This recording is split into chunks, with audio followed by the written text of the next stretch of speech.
Hello friends, today we'll talk about how to fix or how to solve your Google Meet. To know how to fix or how to solve your Google Meet, you should just go to settings.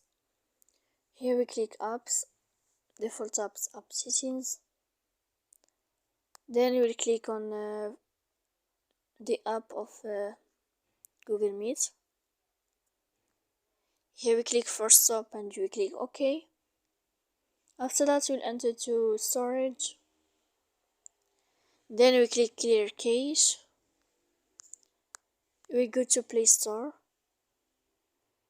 You search about Google Meet and you can click uninstall your app and you can wait 3 seconds to install your app again.